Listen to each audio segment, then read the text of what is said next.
मित्रों, मैं हूं बाबू राकेश सिंह, कमलेश्वरी उपन्यास का लेखक। आज आप सबके समक्ष लेके आया हूं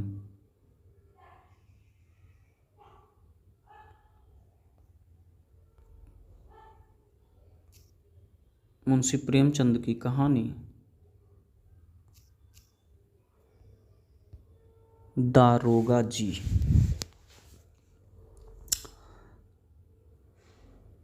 अगर कहानी अच्छी लगे तो आप इसको लाइक करें, सब्सक्राइब करें और शेयर करना न भूलें। कहानी दारोगा जी। कल शाम को एक ज़रूरत से तांगे पर बैठा हुआ जा रहा था कि रास्ते में एक और महाशय तांगे पर आ बैठे। तांगे वाला उन्हें बैठाना तो न चाहता था, पर इनकार भी न कर सकता था। पुलिस के आदमी से झगड़ा कौन मोल ले। यह साहब किसी थाने के दारोगा थे। एक मुकदमे की पैरवी करने सदर आए थे। मेरी आदत है कि पुलिस वालों से बहुत कम बोलता हूँ। सच पूछिए तो मुझे उनकी सूरत से नफरत है। उनके हाथों प्रजा को कितने कष्ट उठाने पड़ते हैं, इसका अनुभव इस जीवन में कई बार हो चुका है। मैं जरा एक तरफ खिसक गया।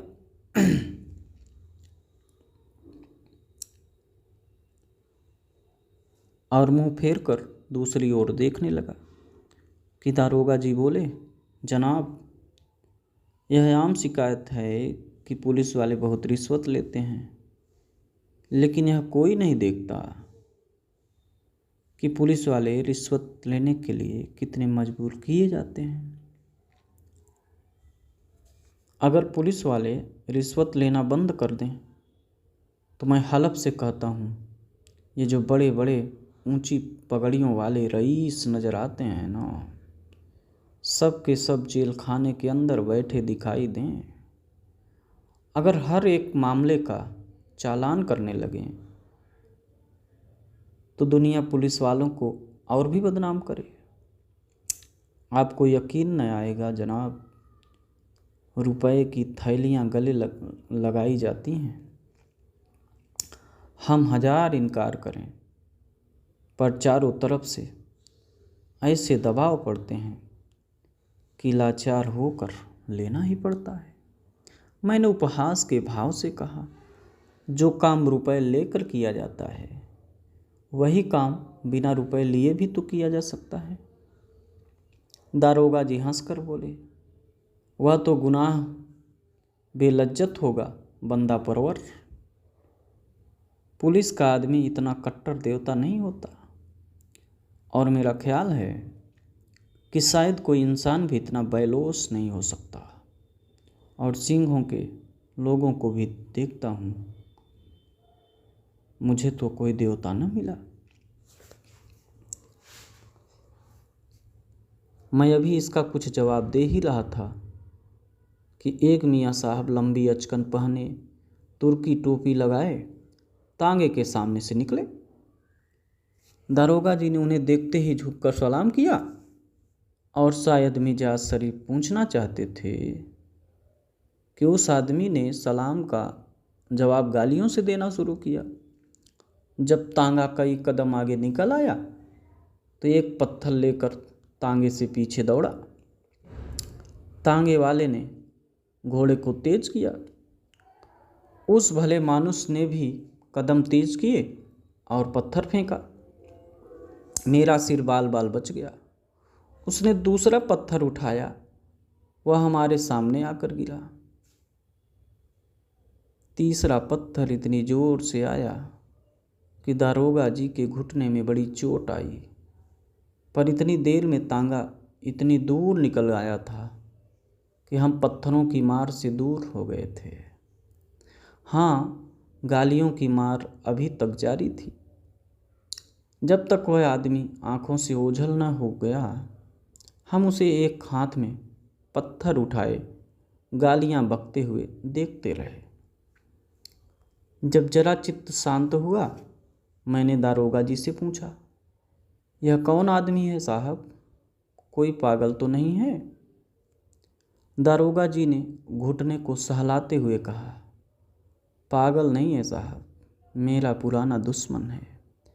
मैंने समझा था जालिम पिछली बातें भूल गया होगा, वरना मुझे क्या पड़ी थी कि सलाम करने जाता। मैंने पूछा, आपने इसे किसी मुकदमे में सजा दिलाई होगी? बड़ी लंबी दास्तान है जनाब, बस इतना ही समझ लीजिए कि इसका बस चले तो मुझे जिंदा ही निगल जाए। आप तो शौक की आग को और भड़का रहे हैं। आप तो शोक की आग को और भड़का रहे हैं। अब तो यह दास्तान सुने बगैर तस्कीन न होगी। दारोगा जी ने पहलू बदल कर कहा, अच्छी बात है, सुनिए। कई साल हुए मैं सदर में ही तैनात था। बेफिक्री के दिन थे। ताज़ा खून एक मासूका से आंख लड़ गई।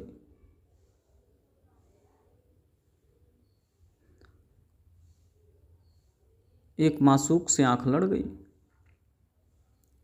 आमदरफ्त शुरू हुई। अब भी जब उस हसीना की याद आती है तो आंखों से आंसू निकल आते हैं।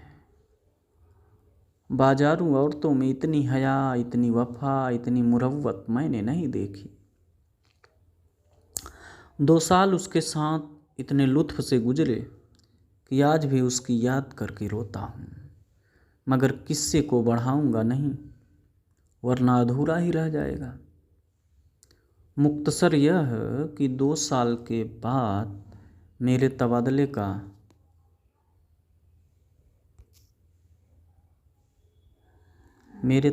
का हुक्म आ गया। उस वक्त मुझे अनुभव हुआ कि औरतों को अक्ल से खाली समझने में हमने कितनी बड़ी गलती की है। मेरे मंसूबे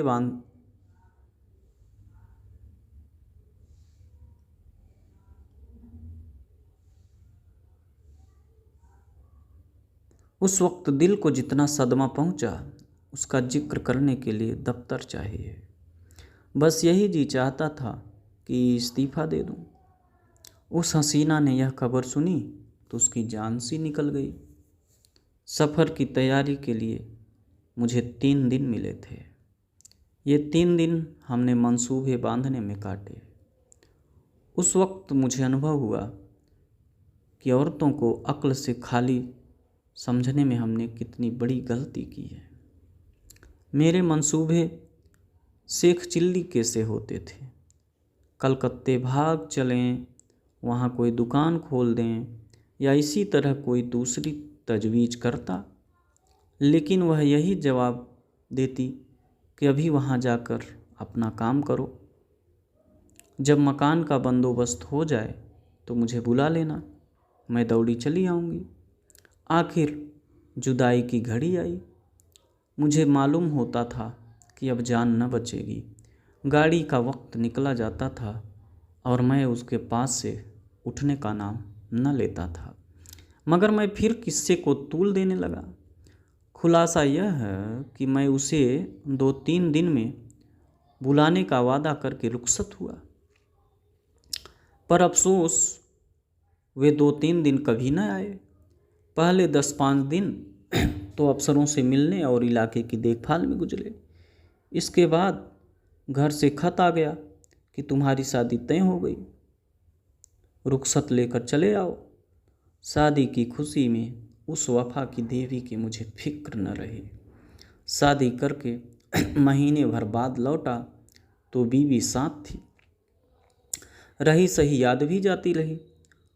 उसने 1 महीने के बाद एक खत भेजा, पर मैंने उसका जवाब न दिया। डरता रहता था कि कहीं एक दिन वह आकर सिर पर न सवार हो जाए, फिर बीवी को मुंह दिखाने लायक भी न रह जाऊं। साल भर के बाद मुझे एक काम से सदर आना पड़ा। उस वक्त मुझे उस औरत की याद आई। सोचा जरा चल कर देखना चाहिए। किस हालत में है। फौरन अपने खत न भेजने और इतने दिनों तक न आने का जवाब सोच लिया और उसके द्वार पर जा पहुंचा। दरवाज़ा साफ सुथरा था, मकान की हालत भी पहले से अच्छी थी। दिल की खुशी की इसकी हालत उतनी ख़राब नहीं है जितनी मैंने समझी थी।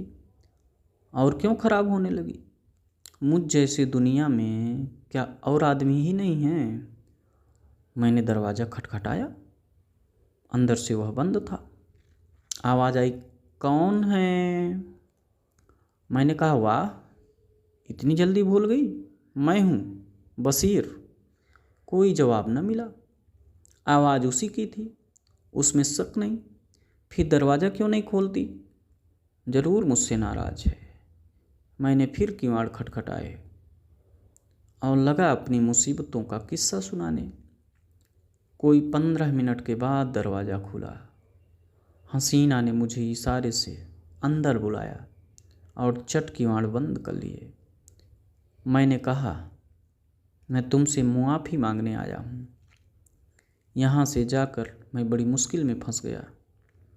इलाका इतना ख़राब है कि दम मारने की मोहलत नहीं मिलती।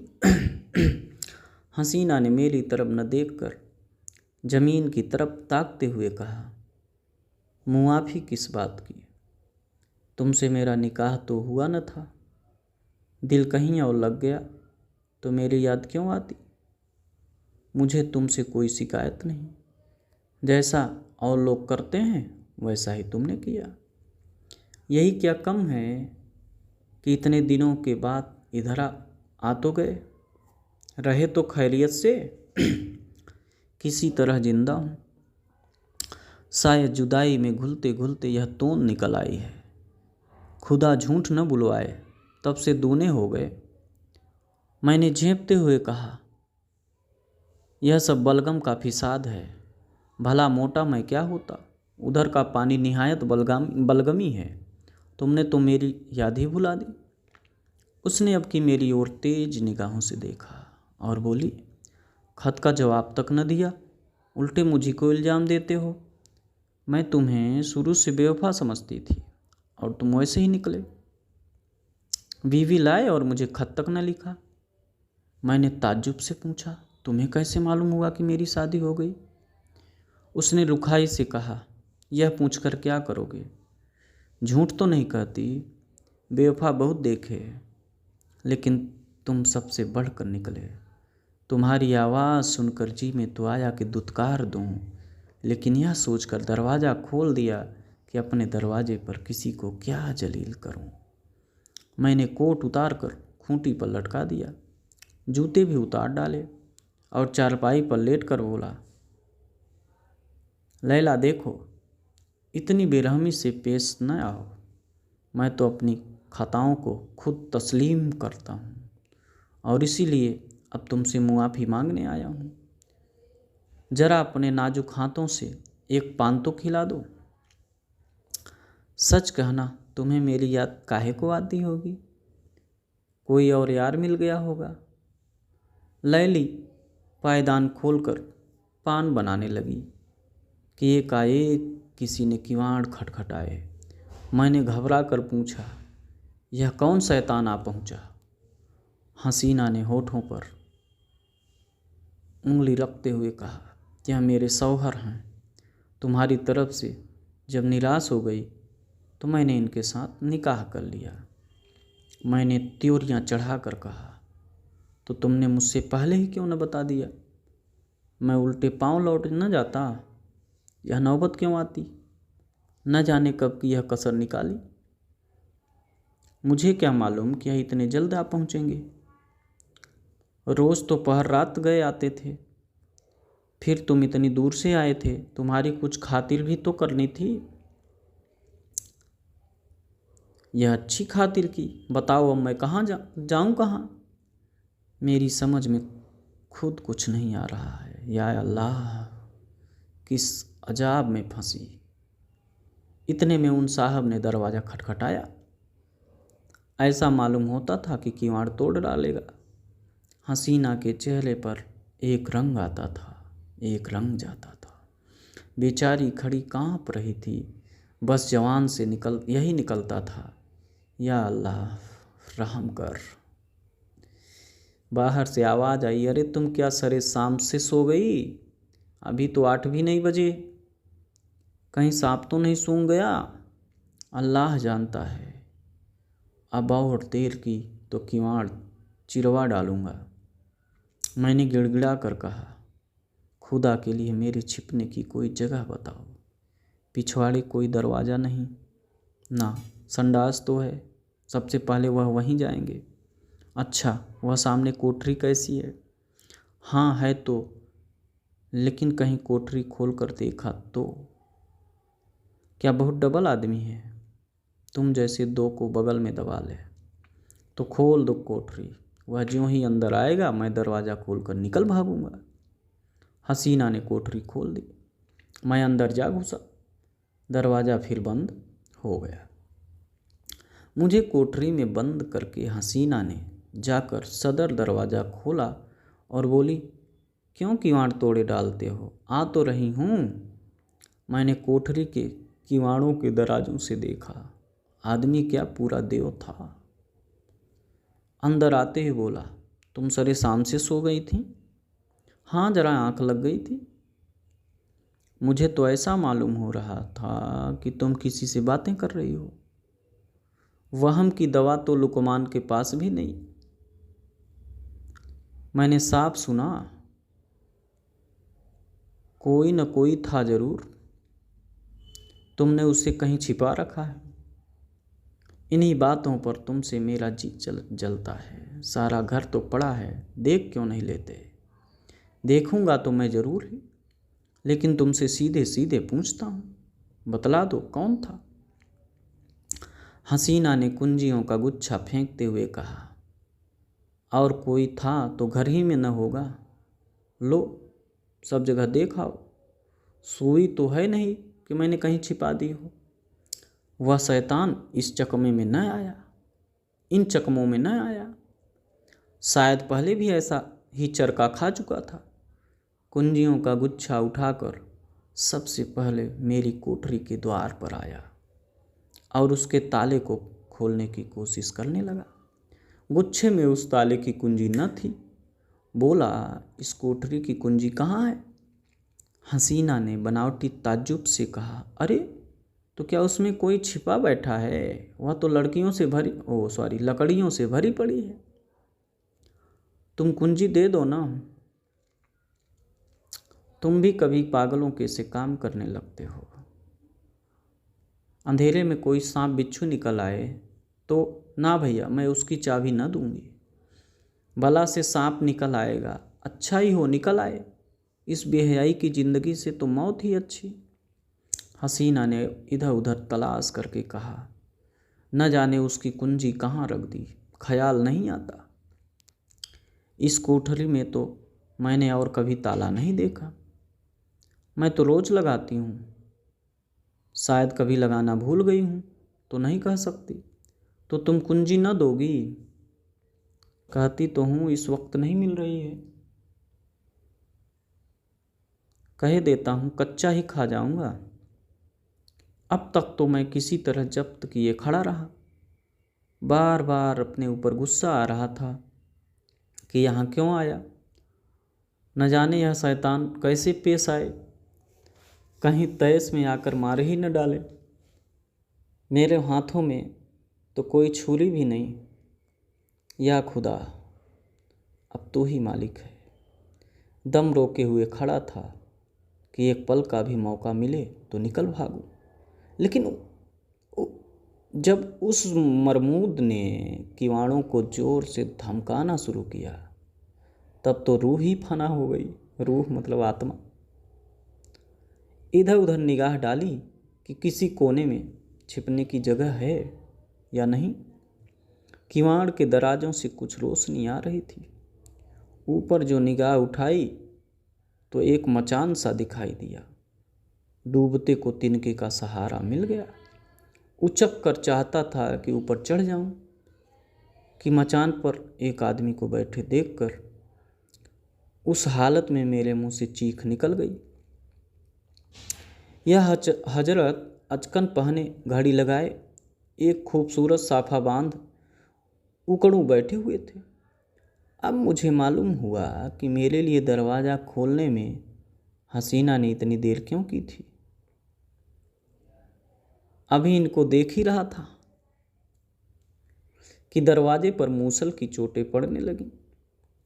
मामूली किवाड़ तो थे ही, 3-4 चोटों में दोनों किवाड़े नीचे आ रहे और वह मरमूद लालटेन लिए कमरे में घुसा। उस वक्त मेरी क्या हालत थी, इसका अंदाज़ा आप खुद कर सकते हैं। उसने मुझे देखते ही लालटेन रख दी और मेरी गर्दन पकड़ कर बोला, अच्छा आप यहाँ तशरीफ़ रखते हैं, आइए आपकी कुछ खातिर करूं, ऐसे मेहमान रोज़ कहाँ मिलते हैं। यह कहते हुए उसने मेरा एक हाथ पकड़कर इतने ज़ोर से बाहर की तरफ ढकेला कि मैं आंगन में औंधा जा गिरा। उस शैतान की आँखों से अंगारे निकल रहे थे। मालूम होता था उसके होठ मेरा खून चूसने के लिए बढ़े आ रहे हैं। मैं अभी ज़मीन से उठने भी न आ पाया था कि वह कसाई एक बड़ा सा तेज छुरा लिए मेरी गर्दन पर आ पहुंचा। मगर जनाब, हूँ पुलिस का आदमी। उस वक्त मुझे एक चाल सूझ गई, उसने मेरी जान बचा ली, वरना आज आपके साथ तांगे पर न बैठा होता। मैंने हाथ जोड़कर कहा, हुजूर मैं बिल्कुल बेकसूर हूँ, मैं तो मीर साहब के साथ आया था। उसने गरज कर पूछा, कौन मीर साहब? मैंने जी कड़ा करके कहा, वही जो मचान पर बैठे हुए हैं। मैं तो हुजूर का गुलाम ठहरा, जहाँ हुक्म पाऊंगा उनके साथ जाऊंगा, मेरी इसमें क्या खता है। अच्छा, तो कोई मीर साहब मचान पर भी तशरीफ़ रखते हैं। उसने मेरा हाथ पकड़ लिया और कोठरी में जाकर मचान पर देखा। वह हजरत सिमटे सिमटाए भीगी बिल्ली बने बैठे थे। चेहरा ऐसा पीला पड़ गया था, गोया बदन में जान ही नहीं। उसने उनका हाथ पकड़कर एक झटका दिया तो आप धाम से नीचे आ रहे, धम्म से नीचे आ रहे। उनका ठाठ देखकर अब इसमें कोई सुबह न रहा कि वह मेरे मालिक हैं। उनकी सूरत देखकर उस वक्त तरस के साथ हंसी आती थी। तू कौन है बे? जी मेरा मकान, यह आदमी झूठा है, यह मेरा नौकर नहीं है। तो यहाँ का क्या करने आया था? मुझे यही बदमाश मेरी तरफ देखकर धोखा देकर लाया था। यह क्यों नहीं कहता कि मज़े उड़ाने आया था? दूसरों पर इल्ज़ाम रखकर अपनी जान बचाना चाहता है। सुअर, ले तू भी क्या समझेगा कि किसके पाले पड़ा था। यह कहकर उसने उसी तेज छुरे से उन साहब की नाक काट ली। मैं मौका पाकर बेतहाशा भागा, लेकिन हाय हाय की आवाज़ मेरे कानों में आ रही थी। इसके बाद उन दोनों में कैसी छनी हसीना के सिर पर क्या आफत आई, इसकी मुझे कुछ खबर नहीं। मैं तब से 20 बार सदर जा चुका हूँ, पर उधर भूल कर भी नहीं गया। यह पत्थर फेंकने वाले हजरत वही हैं जिनकी नाक कटी थी। आज न जाने कहाँ से दिखाई पड़ गए और मेरी सामत आई कि उन्हें सलाम कर बैठा। आपने उनकी नाक की तरफ शायद ख्याल नहीं किया। मुझे अब ख्याल आया कि उस आदमी की नाक कुछ चिपटी थी। बोला, हाँ नाक कुछ चिपटी तो थी, मगर आपने उस गरीब को बुरा चरका दिया। और करता ही क्या, ज़रूर दबा लेते, मगर चोर का दिल आधा होता है। उस वक्त अपनी अपनी पड़ी थी कि मुकाबला करने की सोचती। कहीं उस रमझल्ले में धर लिया जाता तो आबरू अलग जाती और नौकरी से अलग हाथ धोता। मगर अब इस आदमी से होशियार रहना पड़ेगा। इतने में चौक आ गया और हम दोनों ने